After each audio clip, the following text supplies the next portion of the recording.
Happy Face, coming at you from Prague and bringing you a happy face.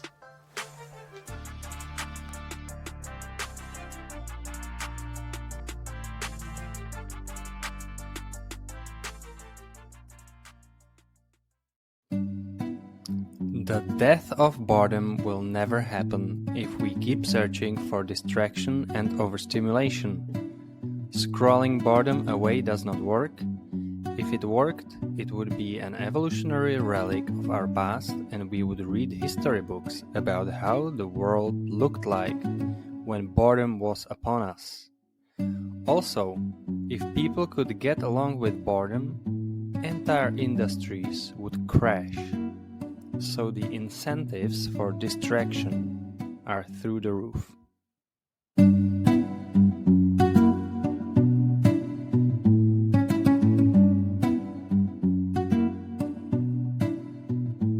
Welcome to the Happy Face podcast. I'm your host, Martin Rybacek, and today I will walk you through boredom. Hold on tight or it will get boring. In my Czech Q&A podcast episode, I received a very good question. I tried a slow exercise lesson and I found it boring. What could I have done wrong? So I looked into the topic and searched through my memory to shine a little bit of light on this. I also asked my colleague Misha, Qigong teacher and a psychology student, what is her own experience with TDM or boredom. She brought some really beautiful insights, and I will share what she found on the other side of boredom.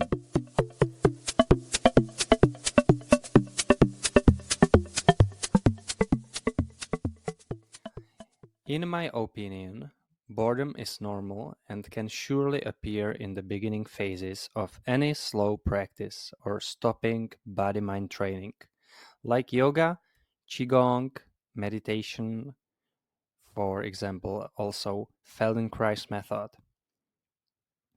It also appears in day-to-day life when we are used to high levels of stimulation and all of a sudden we find ourselves in a slow or dull circumstance.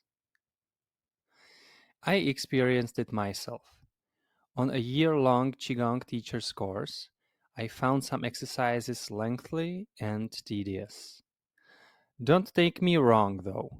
The course was put together very professionally, the program was lively, interesting, and skillfully crafted. We simply loved the program and the teachers. However, in my experience, I could not avoid moments of boredom. I'm deeply grateful for it, and you are about to understand why.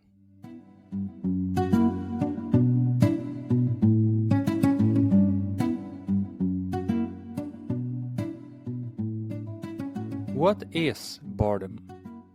Dr. Sandy Mann, psychologist and senior lecturer at the University of Central Lancashire in the UK, describes it as a feeling when the brain is searching for stimulation and can't find it. Or it can be a situation when you have nothing to do that appeals to you at the time.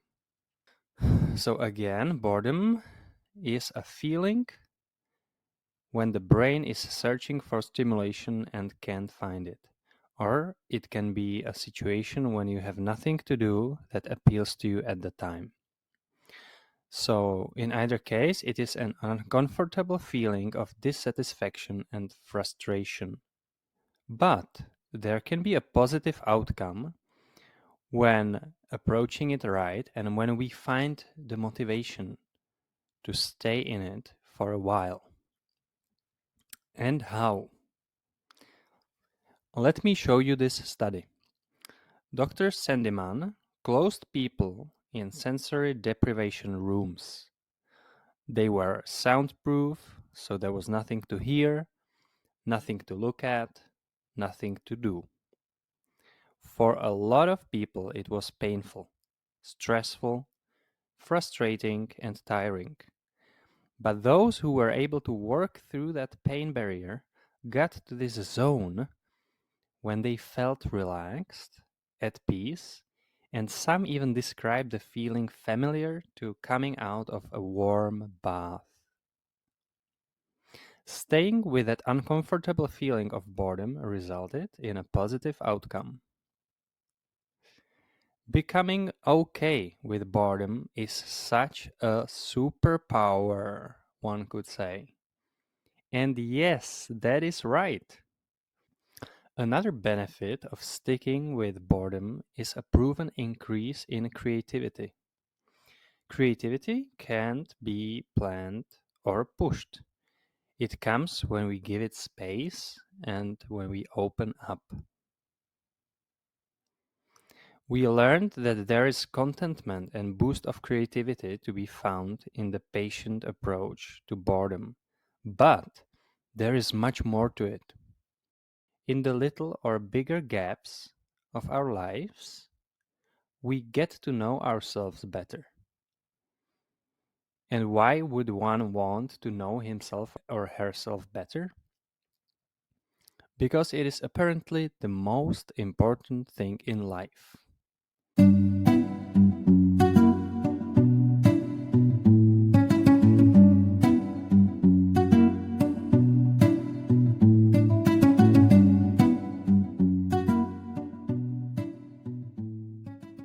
Yuval Noah Harari, famous author, philosopher, and history professor at Hebrew University of Jerusalem, had an interesting conversation with Jay Shetty in his podcast On Purpose.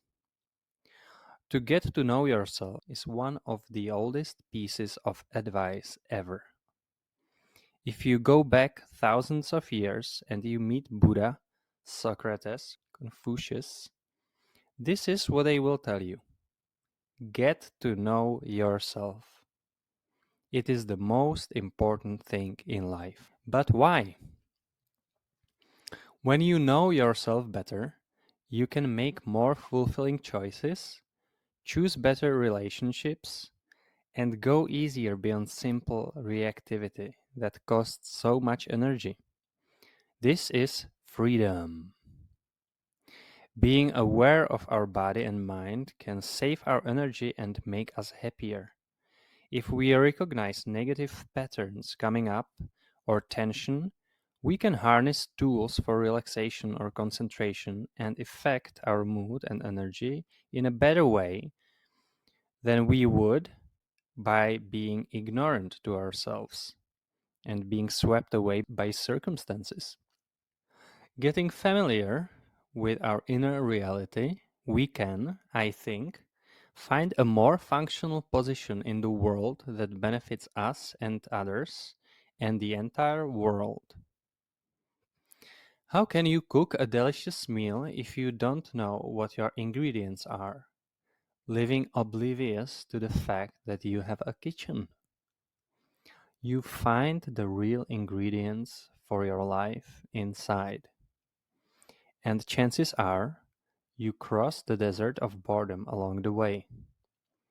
One never sees this journey in the success stories and movies. At least one never sees the long journey. Maybe a short version, short clip is presented, but the bigger picture is so wider than the screen. And here we go to see what Misha Smiralova has on her heart.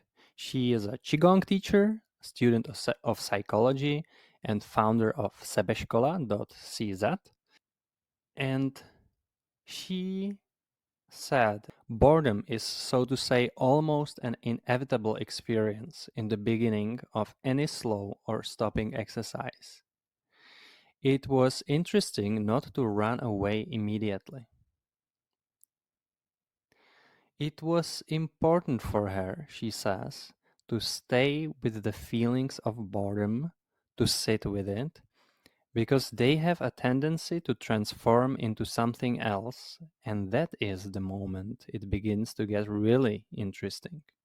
Zajímavý bylo, měla jsem takový jako silný moment, kdy jsem zase takhle utekla někam rychle s notebookem prostě pracovat do pokoje, musím hrozně.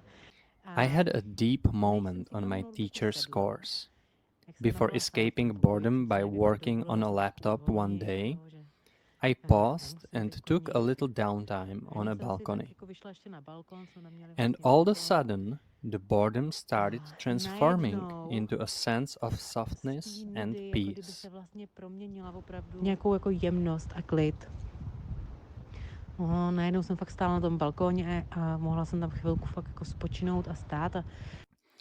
I was standing on the balcony, just resting there and taking in the light breeze touching my face, moving my hair lightly. It was a really beautiful moment, very fulfilling.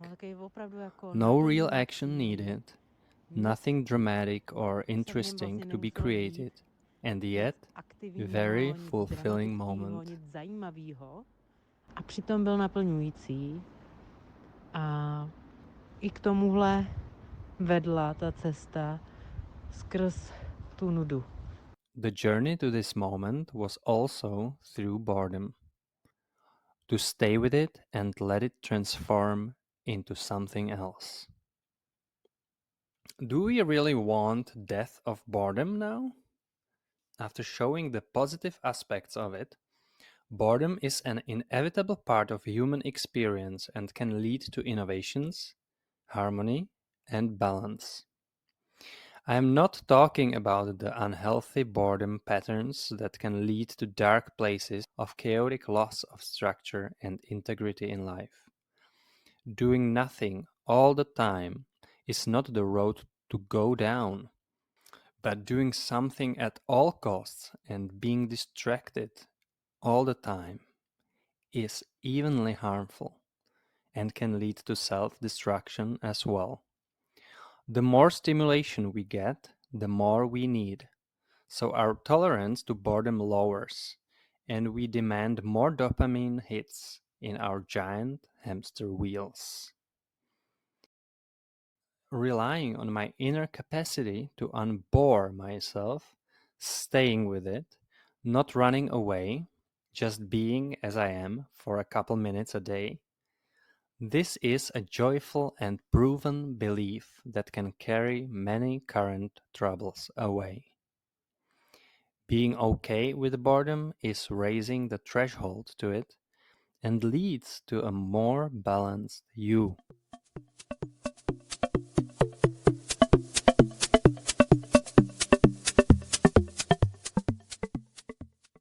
If this episode brought more clarity into the topic of boredom, please give it rating on Spotify or Apple Podcasts or like this one on YouTube. I will appreciate your feedback. Good habits are such a valuable article now more than ever. So if you think of a dear person that could benefit from this episode, share it. Thank you. And now,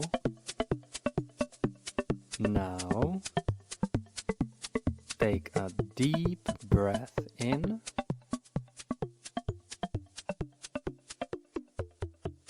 Take a long breath out.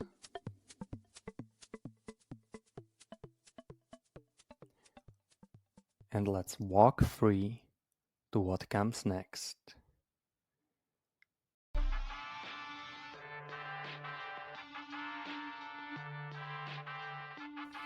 It is you now to have a happy face.